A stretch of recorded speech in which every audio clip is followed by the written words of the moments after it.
안녕하세요. 반갑습니다. 한국 CS마인드 교육센터 박정민 강사입니다.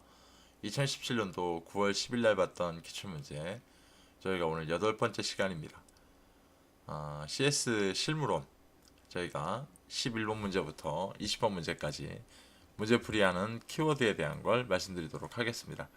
자, 실무론 11번 문제입니다. 다음 중 소비자 기본법에서 명시된 소비자 분쟁 조정에 대한 내용으로 올바르지 않은 거. 소비자 분쟁 조정. 1번. 조정위원회는 부득이한 사정으로 30일 이내에 분쟁 조정을 마칠 수 없는 경우에는 기간을 연장할 수 있다. 맞나요? 네, 맞아요. 소비자 분쟁조정위원회는 기간을 연장하는 거에 대해서는 뭐랍니까? 명시하고 있지 않습니다. 한국소비자원은 60일이라고 그러죠. 2번. 분쟁조정위원회는 위원장, 상임위원과 위원장이 회의마다 지명하는 5명 이상 9명 이하의 위원으로 구성된다. 예, 이거 맞습니다. 3번. 조정위원회는 위원장 1인을 포함한 50인 이내의 위원으로 구성하며 위원장을 포함한 2인은 2명은 상임으로 하고 나머지는 비상임으로 한다. 얘도 맞습니다. 4번. 조정위원회는 합리적 조정 같은데요. 분쟁 조정의 해결을 위해 분쟁 조정 절차에 앞서 이해관계인 소비자단체 또는 관계기관의 의견을 들어서는 아니 된다. 이거는 좀 이상하죠. 내용 자체가. 4번은 분쟁 조정 절차에 앞서 이해관계인 소비자단체 또는 관계기관의 의견을 들을 수 있다라고 수정해야 됩니다. 결국 이제 11번 문제는 4번이 잘못된 설명입니다. 자, 그래서 이 문제 같은 경우는 좀 쉽지 않습니다. 기본적으로 문제의 전체 보기 내용과 더불어서 전체를 좀 한번 쭉 읽어보면서 어디가 잘못됐다라는 측면들을 좀 기억하시는 방향으로 학습을 하시고 시험을 준비하시는 게 맞습니다. 기본적으로 법령을 바꿔야 하기 때문에 법령을 바꿀 때는 의미 자체가 바뀌어버리는 걸 쉽게 바꾸기 어렵습니다. 이렇기 때문에 특정 키워드가 바뀐다든가 특히 구문의 끝부분을 바꿔놓는다든가 아니게 되면 아까 3번 보기에서 본 것처럼 숫자를 바꾼다든가 1번 보기처럼 날짜에 그리고 똑같이 숫자죠.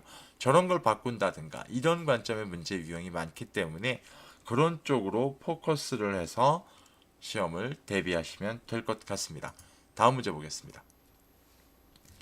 Y불이 분류한 개인정보의 14가지 유형 중 최종 학력 및 성적, 기술, 자격증 및 전문 면허증 등에 해당하는 것은 무엇입니까? 자, 제가 이건 매번 말씀드리는데 이거는 외워가지고 맞추는 문제는 아닙니다. 자, 위에 보면 최종 학력 및 성적이라고 나옵니다. 이거 뭘까요? 성적이라는 거 주로 어디서 쓰죠? 우리가 교육 및 훈련 정보에서 쓰게 됩니다. 신용 정보는 뭘까요? 신용카드, 대출, 잔액 이런 게 나오겠죠. 법적 정보, 전과 기록, 자동차 교통 위반 기록 이런 게 있을 겁니다. 이 법적 정보에 들어갈 거예요. 그 다음에 기타 수익 정보 이건 뭐가 있을까요? 회사 판공비, 보험 가입 현황 이런 게 있을 겁니다. 소득 정보, 봉급, 월급, 보너스, 기타 소득의 원천 이런 게 나오게 될 겁니다. 간단하게 해결 가능한 문제입니다. 다음 문제.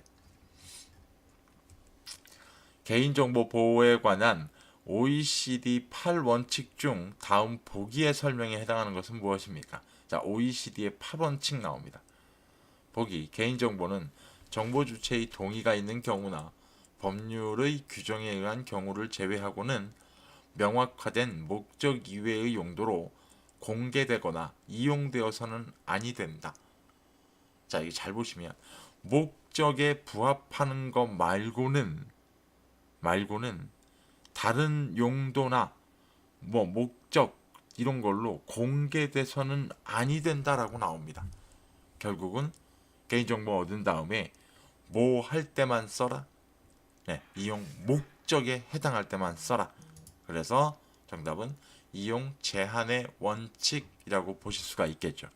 그래서 위에 보기에서 키워드 중에 경우를 제외하고는 명확화된 목적 이외의 용도로 공개되거나 이용되어서는 아니 된다 라는 키워드로 이용 제한의 원칙을 꼭 찾아낼 수 있으셔야만 합니다.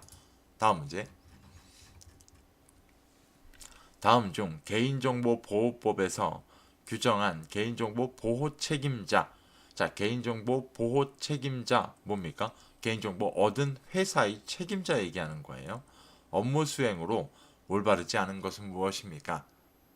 자, 1번 개인정보의 보호 및 관리 감독 맞겠죠. 2번 개인정보 보호 계획의 수립 및 시행 맞을 겁니다. 3번 개인정보 보호를 위한 전문 인력의 양성. 이건 좀 이상한데요. 네, 이건 해당하지 않죠. 업무 수행 내용으로. 3번이 답입니다. 4번 개인정보 보호 교육 계획의 수립 및 시행.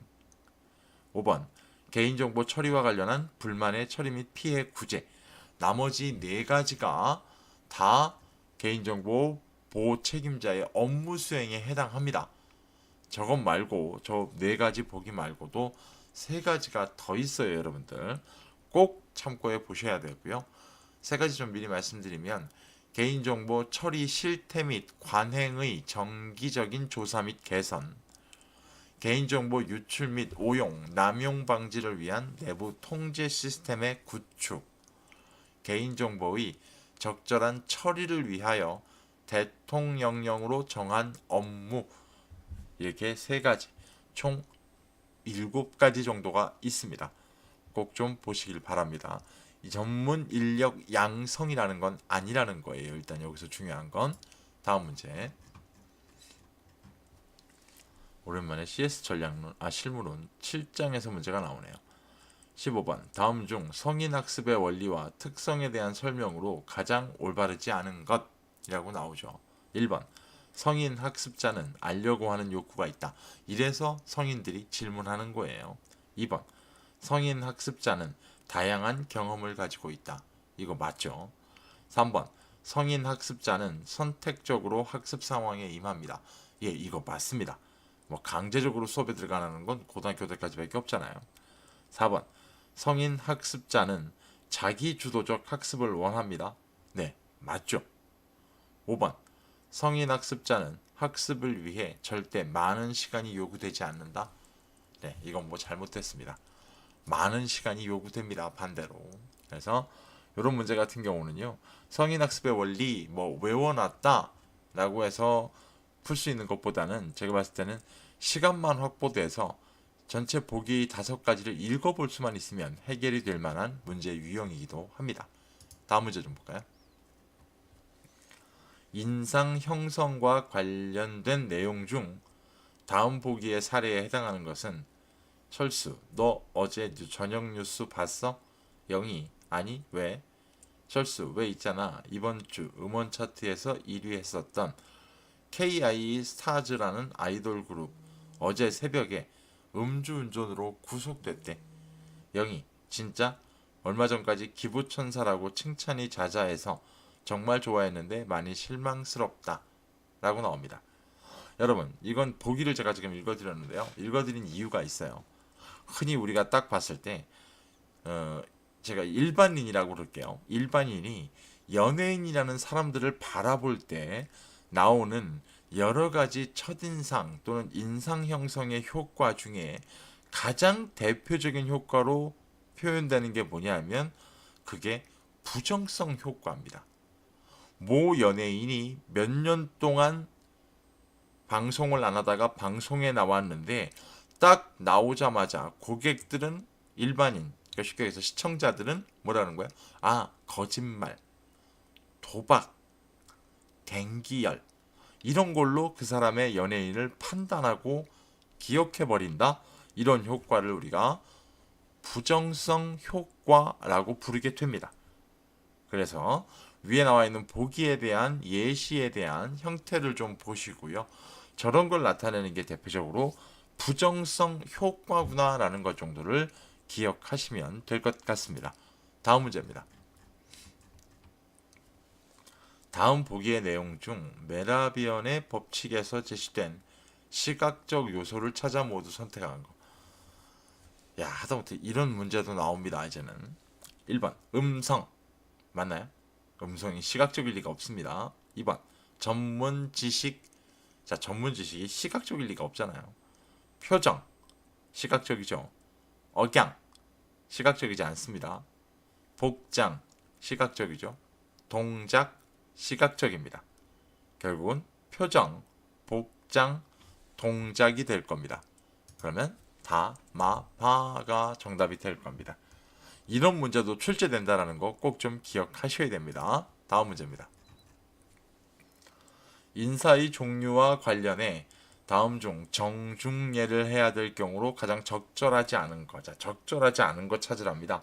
정중예를 해야 하는 경우로 1번 집안의 높은 어른을 처음 뵈었을 때 정중예 하셔야죠. 2번 상견례 자리에서 혼주 간에 처음 인사를 나누는 경우 네, 정중예 하셔야 됩니다. 3번 공식 업무상 처음으로 VIP를 접견하여 인사를 드릴 경우 하셔야 됩니다. 정중예. 4번 사람들이 길게 줄을 서 있는 구내식당에서 직장 선배를 만났을 경우 자, 이건 뭐죠? 네, 이때는 몽예 하시면 되죠. 몽예. 정중예가 아닙니다. 5번 부서 직원을 대표해 사내 대표 회의 대회의실에서 임원에게 표창장을 수여받는 경우 정중예 하셔야죠. 기본적으로. 자, 그래서 인사에 대한 문제, 정중예, 몽예, 보통예를 언제 하는가라는 걸 구별하는 문제였습니다. 정중예는 항상 격식 상황 또는 중요한 네, 이런 상황에서 정중예를 한다라는 키워드로 기억하시면 될 것 같습니다. 다음 문제.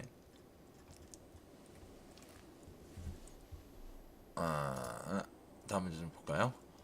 19번. 전통 예절에서 절의 종류 중 윗어른이 아랫사람 절에 대한 답배.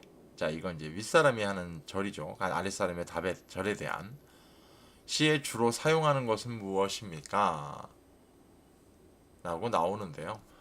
이 문제 같은 경우는 글쎄요, 뭐 어떻게 봐야 될지 모르겠습니다만 아래 나와 있는 뭐 쭉 예시들이 나와 있습니다. 보기가. 근데 솔직히 말씀드리면 아래 나와 있는 예시라든가 이런 걸 보면 흔히 우리가 이제 달에라는 걸 얘기를 많이 합니다. 달에는 차를 마시는 예시거든요. 예절이거든요. 이러다 보니까 과연 차를 마시는 예절이 모든 절, 우리나라 전통 예절의 절과 똑같다라고 보기는 좀 쉽지가 않음에도 불구하고 일단은 뭐 나오는 문제니까요. 기본적으로 봤을 때. 이 문제 같은 경우는 얼마나 자주 출제가 될지는 모르겠습니다만 일단 답부터 말씀드리면 답은 초래입니다. 이거 우리가 작은 절, 반절이라고 부르게 되고요. 이 초래 같은 경우를 우리가 윗어른이 아랫사람의 절에 대한 답배시에 합니다라는 걸 이제 초래라고 부르게 됩니다. 행예라는 건 이제 보통절, 우리가 평절이라고 부르고요. 학렬이 같은 사람, 관직의 품계가 같은 경우에 진행하는 걸 우리가 행예, 진예, 이거 우리가 큰절이라고 합니다. 큰절, 네, 큰절, 높은 어른에게 하는 절을 이제 우리가 큰절 진예라고 부릅니다.